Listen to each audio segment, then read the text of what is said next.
Hello mga kasubs and welcome to the Sarscos TV. You got me, Mark, and welcome to another reaction video. It is August 8th.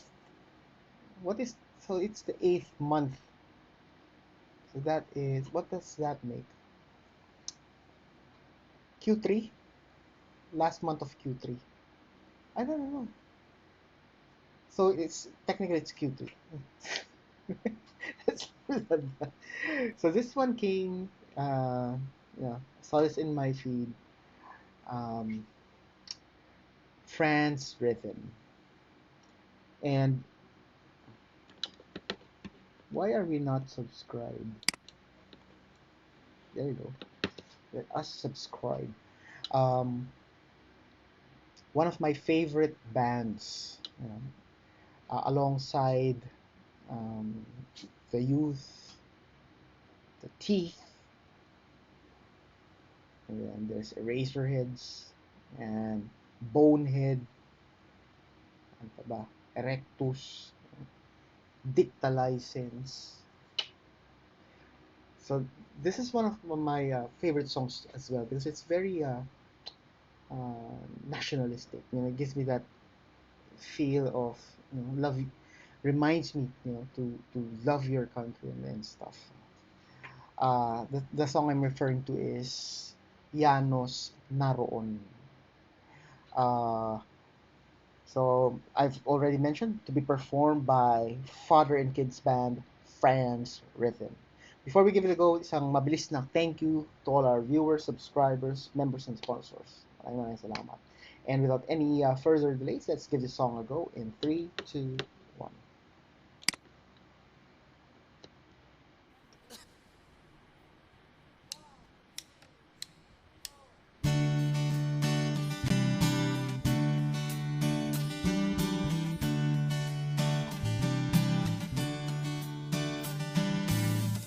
Iparin mo sa ulap, sisirin mo sa dagat, hukayin mo sa lupa, baka naroon ang kalayaan.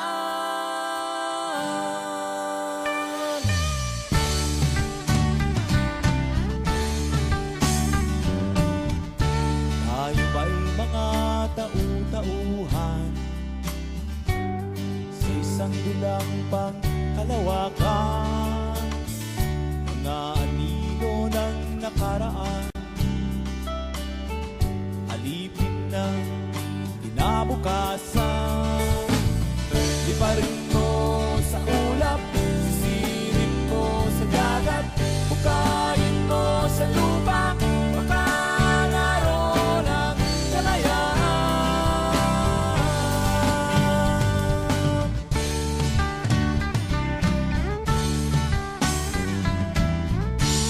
Tayo ba'y mga saranggola na nilalaro sa himpapawid? Makakawala ba sa pagkakatali pag pinutol mo ang pisik? Iparin mo sa ulap, sisirin mo sa dagat, hukayin mo sa lupa, baka naroon ang kalayaan.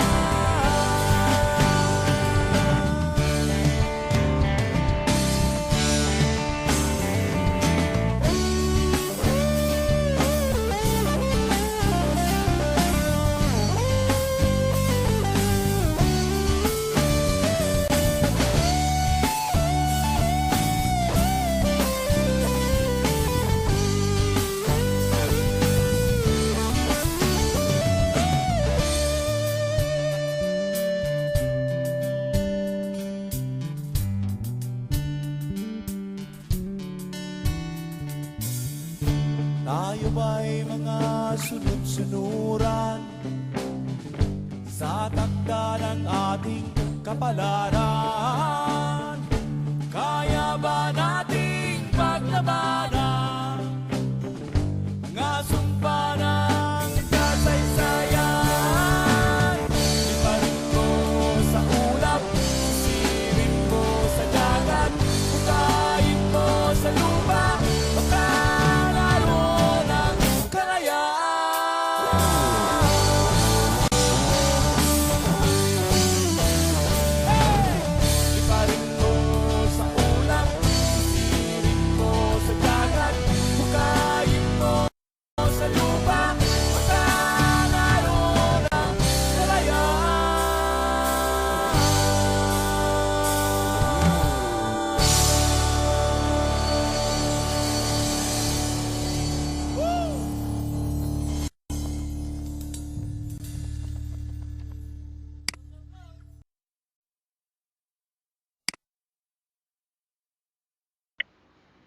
And that is the end of the song. Solid.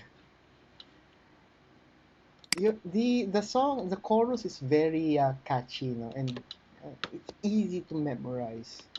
Liparin mo sa ulap, sisirin mo sa dagat, hukayin mo sa lupa, baka naroon ang kalayaan.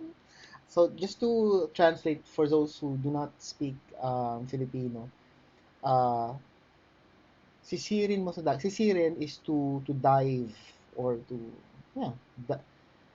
So, sisirin mo sa dagat. So, dive it in the sea or dive the sea. Uh, Liparin mo sa ulap. Liparin is to fly to the, ulap is clouds. Fly towards the clouds. Hukayin mo sa lupa. Dig it. Hukay is to dig. Lupa means ground or land. And then, baka naroon ang kalayaan. Baka, maybe, kalayaan is freedom. Naroon means there. So it's like if you're searching for freedom, uh, dive to the sea or, search in the sea, fly towards the clouds, dig to the land, maybe freedom is there. So that's the translation. Uh, what surprised me was the vocals because usually the dad does not. He usually it's the kids who do the singing and the dad is usually just doing bass and he has that Joey Ayala kind of vibe, the way he sings the song and very chill and he has his thing going, so very cool vocals, astig. And then the instruments, yung as I try to recall yung the tape kasi it was still cassette tapes then when I heard this song. There were like native ethnic instruments, I'm pretty sure. But they did a good job by doing those parts using the electric guitar. So an example would be after that chorus where this di pa rin mo sa ulap, baka naroon ang kalayaan. And then that's where those native instruments enter. Tung, ting, ting, ting, ting, ting, ting.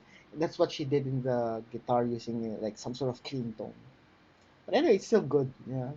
Kuha naman. Solid. And then, speaking of instruments, the lead part, somewhere around 203, it brought me back to junior jam days. Yung guitar tone na let's have a go again. And then, for those who are in my age bracket, if you watched yung junior jam, di ba, sa RJTV 29, this is usually the how guitars sounded then. Kaya medyo nostalgic.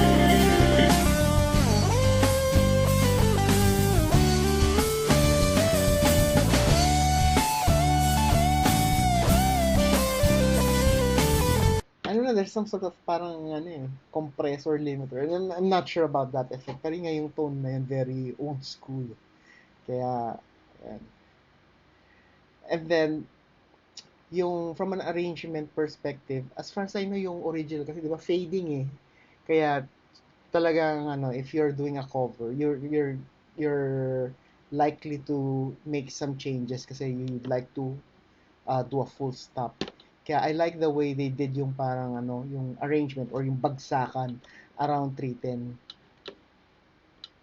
Parang siya. For me, they didn't have to do that, pero lang, parang dagdag angas kumbaga. They just added flair sa cover na to. Let's have a go again. Punta tayo sa, I'll take you 3 minutes into the song para makita niyo yung ding ding ding ding ding ding. Yan. Cool lang.